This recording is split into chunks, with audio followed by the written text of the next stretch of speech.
السلام علیکم ویورز، امید ہے کہ آپ سب خیریت سے ہوں گے۔ آپ کی دینوی اور روحانی رہنمائی کے لیے ہم بڑی کوشش سے پروگرام مرتب کرتے ہیں۔ اس کی حوصلہ افزائی اور ترویج کے لیے ضروری ہے کہ آپ بھی اس چینل کو سبسکرائب، لائک اور شیئر ضرور کریں اور صدقہ جاریہ میں شامل ہو جائیں۔ تو آئیے اپنے پروگرام کا آغاز کرتے ہیں۔ السلام علیکم ڈاکٹر صاحب۔ وعلیکم السلام ورحمۃ اللہ وبرکاتہ۔ کیا حال ہے آپ؟ اللہ کا کرم ہے، احسان ہے بیٹا۔ اچھا ڈاکٹر صاحب، آج کل جو سچویشن چل رہی ہے پاکستان میں، اس کے ریلیٹڈ ایک اور ویور نے ہم سے سوال پوچھا ہے کہ ڈاکٹر صاحب سے پوچھیں کہ میاں نواز شریف ہر دفعہ ڈیل کر کے باہر چلے جاتے ہیں اور پھر دوبارہ معاہدہ کر کے واپس آ جاتے ہیں۔ جیل سے فرار ہونا ان کے بائیں ہاتھ کا کھیل بن چکا ہے۔ آپ کی رائے میں ان کا یہ عمل عقل مندی اور سیاسی بصیرت کا شاہکار ہے یا بزدلی اور منافقت کی علامت ہے؟ بسم اللہ الرحمن الرحیم۔ السلام علیکم ویورز۔ جیسا کہ ہم سب جانتے ہیں کہ میاں نواز شریف صاحب جو ہیں، ان کے والد صاحب جو ہے اتفاق فاؤنڈری جو ہے اس کے بانیوں میں سے تھے، اور وہ جو جناب ذوالفقار علی بھٹو کا دور آیا تھا تو اس وقت وہ قومی تحویل میں لے لی گئی۔ جب جنرل ضیاء الحق صاحب آئے تو یہ اتفاق فاؤنڈری واپس کی گئی، اور اسی دوران میاں شریف صاحب جو ہیں انہوں نے اپنے ان احسان کا بدلہ دینے کے لیے جو بھی اس وقت کے ہمارے فوجی اسٹیبلشمنٹ کے لوگ تھے ان کو رام کیا، اور جنرل جیلانی کے ذریعے جناب میاں محمد نواز شریف صاحب جو ہیں 1982 میں وہ کیبنٹ میں آ گئے پنجاب کی، اور اس طریقے سے یہ سیاست میں ان کا عمل دخل ہوا۔ پھر 1985 میں یہ باقاعدہ جو بلدیات جو ہمارے غیر جماعتی الیکشن قومی سطح پہ ہوئے تو ان میں یہ کامیاب ہوئے، اور پھر یہ وزیر اعلیٰ بنے، جبکہ اس وقت کے کبھی امیدوار جو سیاسی خاندان تھا چودھری ظہور الہی کا، پرویز الہی کے بننے کے امکانات تھے، لیکن یہ اپنے ان تحفے تحائف اور اپنی بازیگری کی بنیاد پہ یہ وزیر اعلیٰ پنجاب بن گئے۔ اس کے بعد جب 88 کے الیکشن ہوئے تو اسلامی جمہوری اتحاد کے ذریعے یہ اس وقت کی اسٹیبلشمنٹ کے ہاتھ کا زیور بنے، اور بے نظیر کے مقابلے میں ان کو لا کھڑا کیا گیا۔ اس کی داستان ہم سب لوگ جانتے ہیں۔ بہرحال یہ اسٹیبلشمنٹ کی آنکھ کا تارا تھے، لیکن جب 1993 میں ان کے معاملات اسٹیبلشمنٹ سے 92 میں خراب ہونا شروع ہوئے تو اس کے بعد یہ ان کی باری باری آتی رہی۔ ایک بار یہ آ جاتے، ایک دفعہ بے نظیر آ جاتی تھیں، اور یہ کام چلتا رہا یہاں تک کہ جب 96 کے بعد جب بے نظیر کی حکومت ختم ہوئی تو 1997 میں میاں صاحب جو ہیں وہ 2/3 اکثریت سے، جو کہ اس وقت کی شاید اسٹیبلشمنٹ کی بھی اس طرح کے حالات نہیں تھے کہ وہ اس توقع رکھ سکتے ہوں، اس کی وجہ صرف ایک بڑی تھی کہ بے نظیر کے بھائی کا قتل ہوا، اور وہ بھی اس کی حکومت کے دوران، اور اس کا الزام بھی بے نظیر اور زرداری کے اوپر لگا دیا گیا، جس کی وجہ سے پیپلز پارٹی کی پوری عوام میں ایک بڑے برے طریقے سے رسوائی ہوئی، اور اس کا فائدہ جو ہے میاں صاحب کو براہ راست پہنچا۔ لیکن آتے ہی انہوں نے پھر سپریم کورٹ پہ دعویٰ بول دیا، اور اس وقت کے صدر جو فاروق لغاری تھے ان کے ڈسمسل کے لیے انہوں نے اپنا کردار ادا کیا، اور اس کا نقصان یہ ہوا بالآخر کہ 1999 میں 12 اکتوبر کو جنرل مشرف جو ہیں وہ برسر اقتدار آ گئے، اور اس کے بعد اٹک جیل میں رکھا گیا۔ تو اٹک جیل میں چونکہ یہ تو شہزادے ہیں، ان کی اپنا کھانا پینا اور رہنا سہنا جو ہے وہ تو مغل شہزادوں والا ہے ماشاءاللہ، تو انہوں نے پھر باہر کی طاقتوں کے ساتھ، سعودی عرب کے ساتھ چونکہ ان کے لنکس کافی بہتر، انڈیا کے لنکس بہت تھے، چنانچہ انہوں نے بیرونی طاقتوں کے ذریعے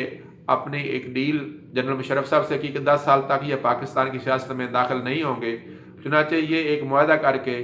راتوں رات جو ہے ایک طیارے کے ذریعے یہاں سے باہر کے ملک جو ہے پوری فیملی روانہ ہو گئی۔ دوستو، اب لوگوں کو یہ باور کرایا، بعد میں ان برابر کرانے کی کوشش کی کہ ان کو زبردستی باہر بھیجا گیا ہے، یہاں تک کہ پھر بعد میں لبنان کے جو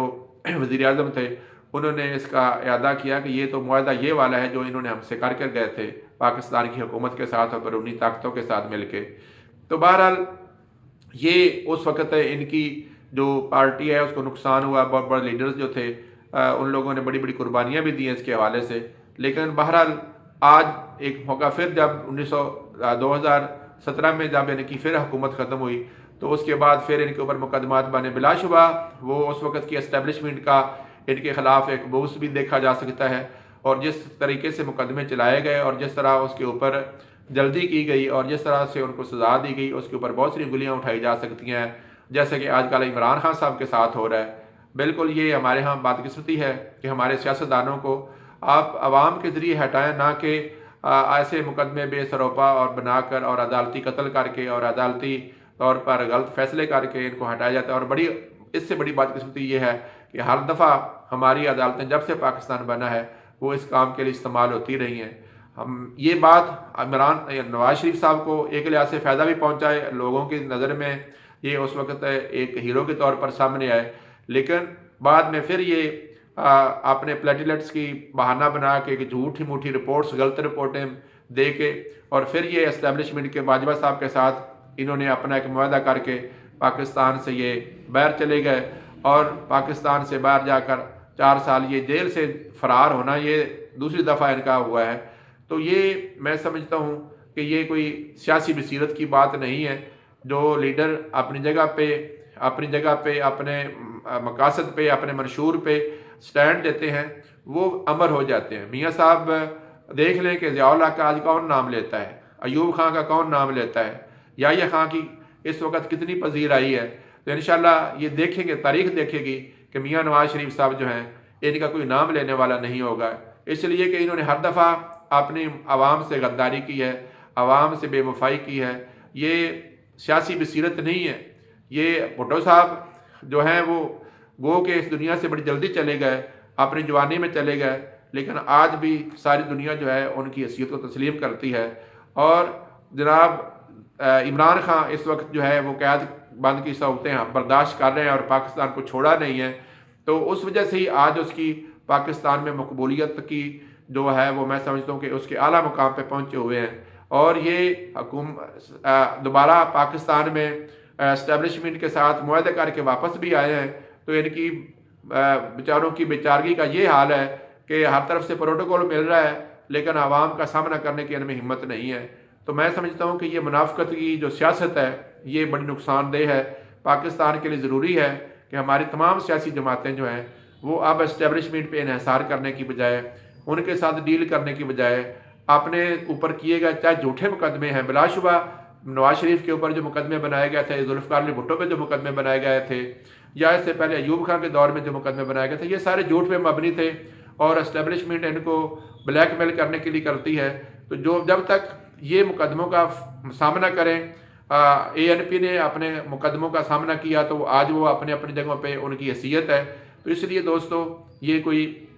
سیاسی بصیرت نہیں ہے اور نہ ہی عقل مندی ہے۔ میں سمجھتا ہوں یہ پاکستانی عوام کی بدقسمتی ہے کہ ان کو ایسے لیڈر ملے ہیں کہ اس کے باوجود ان کے پاس آلٹرنیٹو کوئی نہیں ہے۔ کہیں پہ زرداری صاحب بیٹھے ہوئے ہیں اور کہیں سے بلاول صاحب بیٹھے ہوئے ہیں، یہ سارے کے سارے اسی اسٹیبلشمنٹ کا باری باری کرندہ بن جاتے ہیں۔ آج پھر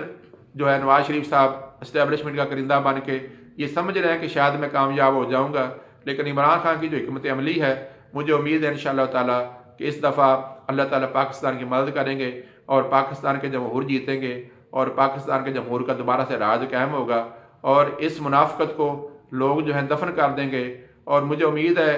کہ اس کے بعد میاں صاحب بھی اگر انہوں نے زندہ رہنا ہے سیاسی طور پر تو وہ اپنے آپ کو پاکستان میں ہی رکھیں گے، اپنی اولاد کو بھی پاکستان میں رکھیں گے۔ امید ہے ویورز آج کا پروگرام آپ کو پسند آیا ہوگا۔ اگر آپ نیو ہیں اس چینل پہ تو چینل کو ابھی تک سبسکرائب نہیں کیا تو سبسکرائب کر لیجئے اور پروگرام کو زیادہ سے زیادہ شیئر کیجئے تاکہ اور لوگ بھی اس کو سن کے مستفید ہو سکیں۔ امید ہے جن ویور نے سوال پوچھا تھا ان کو جواب مل چکا ہوگا۔ جلدی آپ سے نیکسٹ پروگرام میں ملاقات ہوگی۔ اللہ حافظ۔